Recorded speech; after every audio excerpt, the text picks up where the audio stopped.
Apa kabar para pioner Indonesia? Udah lama ya kita nggak saling bertegur sapa. Walaupun jarak jauh kita bisa bertegur sapa ya sesama pengguna aplikasi Pi Network ya. Sebutannya pioner ya. Hari ini saya pas lagi di jalan itu ada chat ke saya dari salah satu pengguna aplikasi Pi Network, dan kebetulan beliau ini satu grup dengan saya juga di grup yang lain ya, di grup aplikasi yang lain. Ini informasinya seperti ini. Saya dijabri sama beliau ada tampilan baru nih dari saudara hebat ya. Akhirnya saya coba lihat aplikasi saya pas saya lagi di rumah. Ini saya buka aplikasi Pi Network. Dan secara kebetulan aplikasi Pi Network saya sudah waktunya untuk ditambang. Klik tanda petirnya ya. Ada informasi apa tentang Pi Network? Tonton video ini sampai habis biar tidak gagal paham.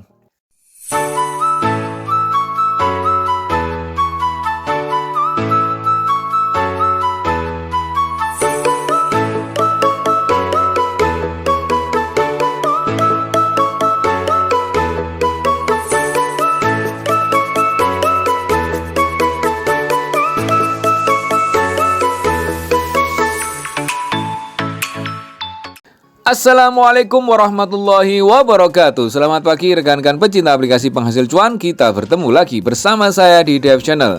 Bagi Anda yang baru berkunjung di Dev Channel, jangan lupa like, subscribe, dan nyalakan loncengnya supaya Anda selalu mendapatkan info-info terupdate dari Dev Channel.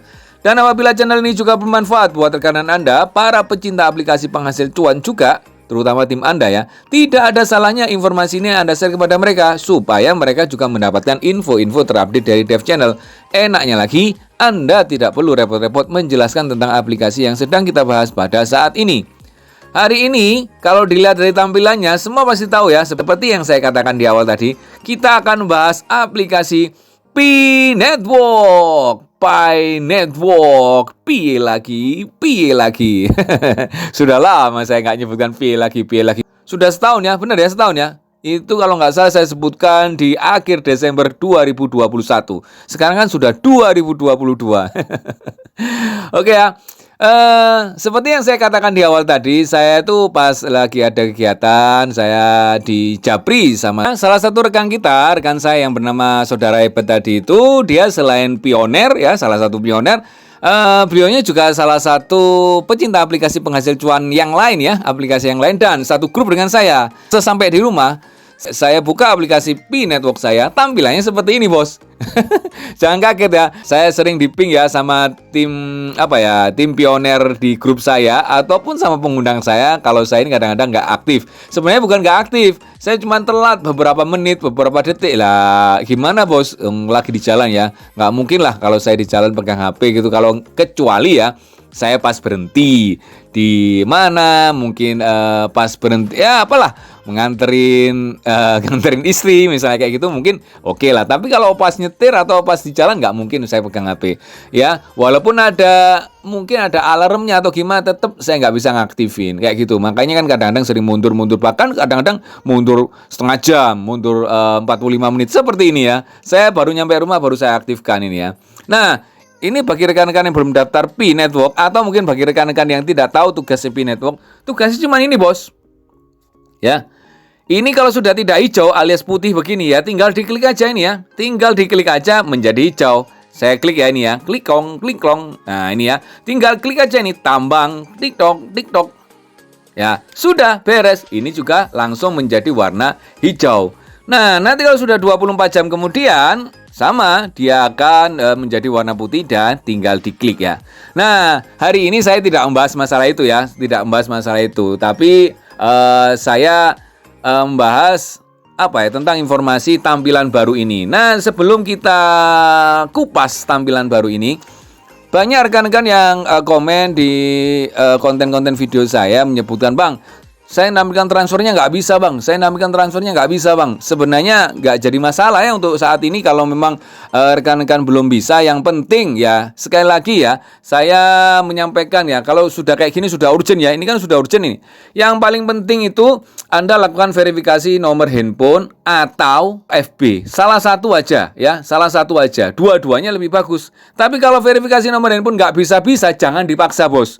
Bang, pulsa saya sampai habis bang, habis 20.000, habis 40.000, nggak usah dipaksa bos, ya. Tapi kalau mau coba, silakan coba mulai dari cara manual sampai cara otomatis. Seluruh server itu kalau nggak bisa dicoba. Kalau memang nggak bisa bos, minimal lakukan verifikasi FB, ya. Minimal lakukan verifikasi FB. Salah satu aja. Ini tidak ada hubungannya dengan KYC. Saya ulangi ya. Ini tidak ada hubungannya dengan KYC nanti ya. Verifikasi nomor handphone dan FB tidak ada hubungannya. Tapi yang ada hubungannya apa bang? Kalau Anda tidak pernah verifikasi nomor handphone, terus Anda nggak pernah verifikasi FB, terus Anda lupa password, ya wassalam, nggak bisa ngapa-ngapain. Tapi setidaknya kalau Anda lupa password, tapi pernah verifikasi nomor handphone, paling tidak Anda bisa lakukan seperti yang saya sampaikan di konten video saya sebelumnya. Bagi Anda yang lupa password, itu solusinya. Itu ada itu ya. Ada. Jadi kalau lihat di kebetulan rekan-rekan yang nonton video ini yang tidak bisa verifikasi nomor handphone, yang tidak bisa menampilkan menu transfer, yang tidak bisa login setelah lupa password, diklik aja channel saya itu, dicari ya tentang Pi Network, baru dicari semua. Saya sampaikan sekalian nih biar semuanya plong, lego ya. Nah, kalau sudah gini verifikasi nomor FB atau nomor telepon, kalau sudah verifikasi FB atau nomor telepon, yang Anda lakukan pertama segera bikin wallet ya, segera bikin wallet bos. Ini sudah dari dulu ya. Bahkan sampai sekarang ada yang bilang, "Bang, saya nggak bisa bikin wallet, Bang. Bang, saya nggak bisa bikin wallet." Kalau bikinnya sekarang Bang dengan gugup memang ya gimana ya? Ya. Jadi segera bikin wallet ya, jangan nunggu-nunggu lagi. Kalau sudah gini jangan nunggu-nunggu lagi, bos. Ya, kalau memang walletnya itu pernah bikin terus lupa, hilang, terus Anda bikin lagi nggak bisa, sesuai informasi yang saya tahu dari moderator, jangan diapa-apain sampai 7 hari. Setelah 7 hari baru bikin wallet, itu informasinya ya. Udah, yang paling penting itu dulu. Yang paling penting itu dulu ya. Yang paling penting itu dulu.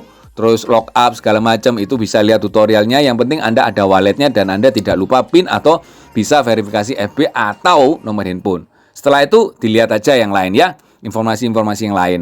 Itu salah satu yang terpenting. Semua penting, tapi kalau Anda bisa lakukan menu transfer, kalau Anda bisa lakukan verifikasi email, kalau Anda bisa lakukan yang lain-lainnya, ya penting. Nggak ada yang tidak penting, bos. Informasi yang kita dapat dari moderator atau core team ya, itu tidak ada yang tidak penting. Cuma kalau kita lakukan sekarang bersamaan, biasanya bingung ya. Oke, kita lanjut biar tidak terlalu lama. Tampilan mainnet ini per hari ini muncul ya. Tadinya saya belum muncul, pagi belum muncul. Tiba-tiba Mak Bedunduk hari ini tanggal 8 Januari muncul. Dan ini pun saya tahunya dari saudara Ebet tadi ya.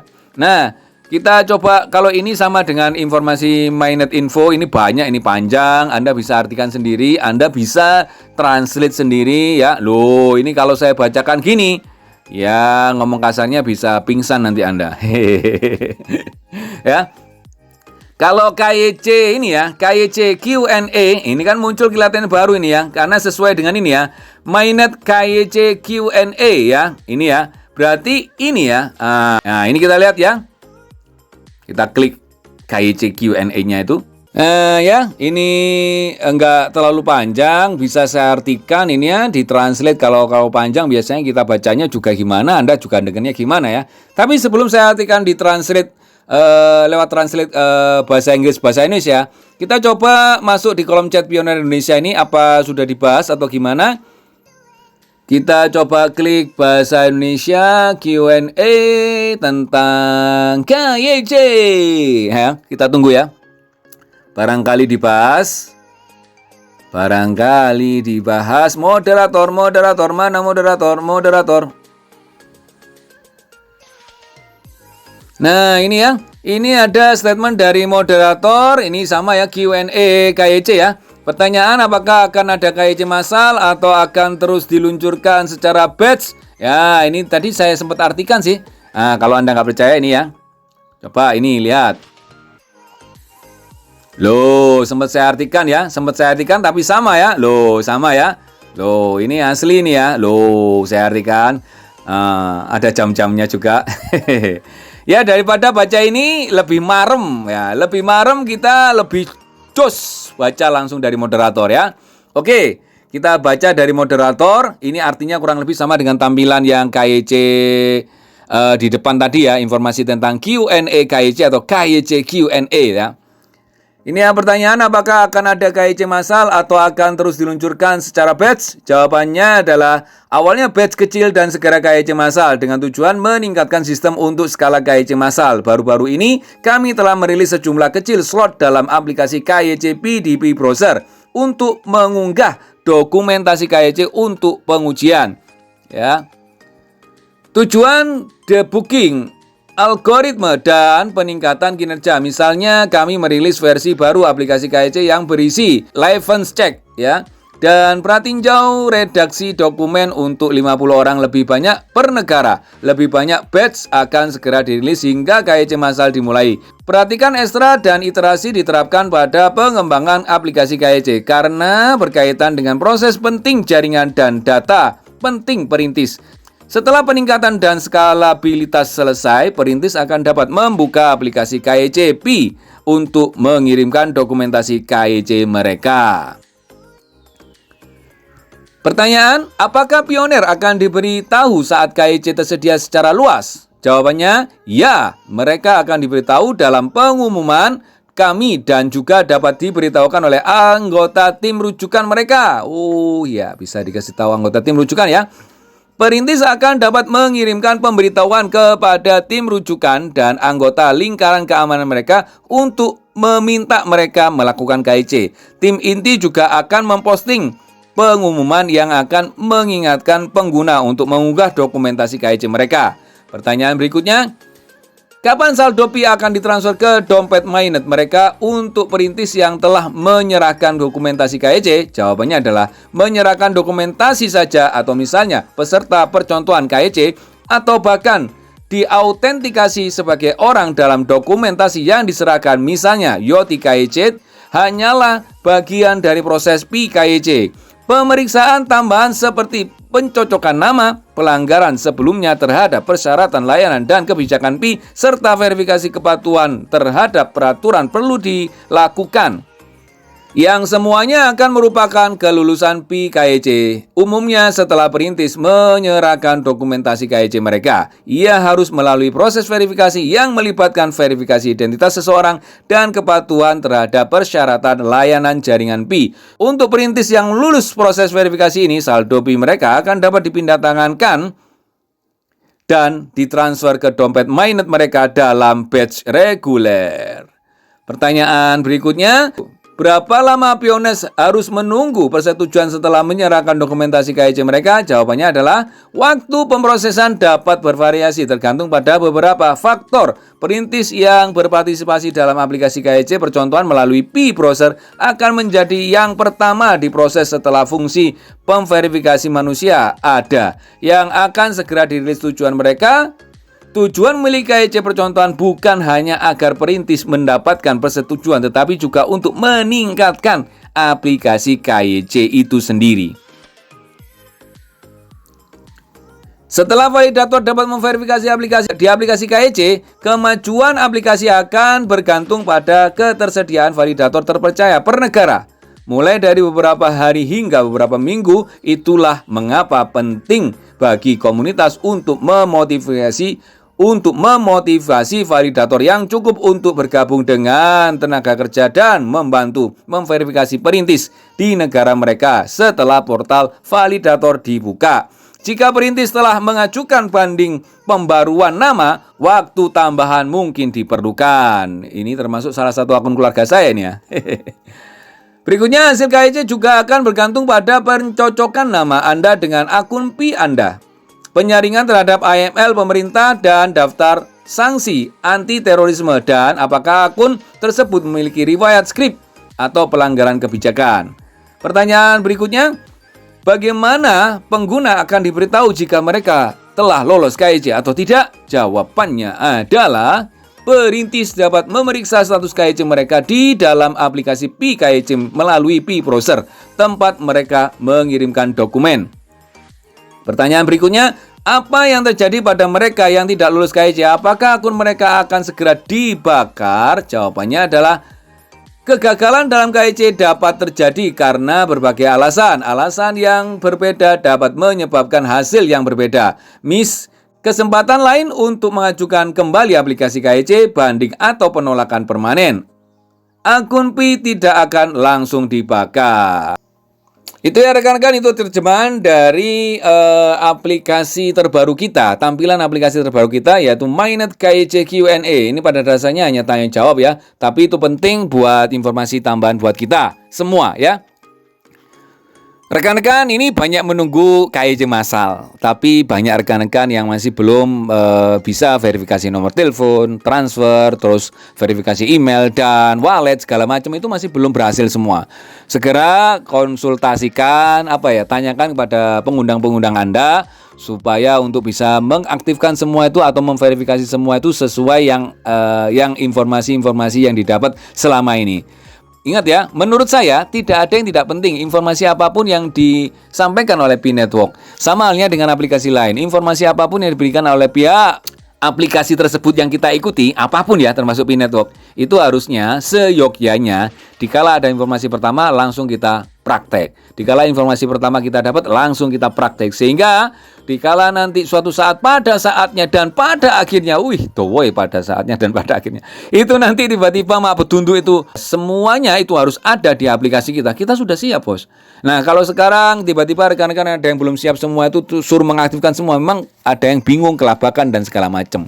Kayak gitu ya rekan-rekan. Dan pastikan untuk persiapan KIC massal, KTP Anda harus bisa terbaca dan pastikan ya KTP Anda masa berlakunya seumur hidup ya, jangan yang 2017 ya. Walaupun KTP yang 2017 itu bisa untuk urus apa-apa ya di Indonesia, tapi ini peraturan internasional, jadi yang tertulisnya itu harus masih berlaku kayak gitu ya. Kalau nggak pakai KTP berarti bisa pakai SIM ya, bisa pakai paspor kayak gitu ya. Mungkin gitu ya sementara rekan-rekan informasi yang bisa saya share pada rekan-rekan semua para pionir Indonesia. Tetap semangat menunggu detik-detik ini memang kelihatan lama ya. Kalau semakin dekat itu apapun semakin lama kelihatannya ya.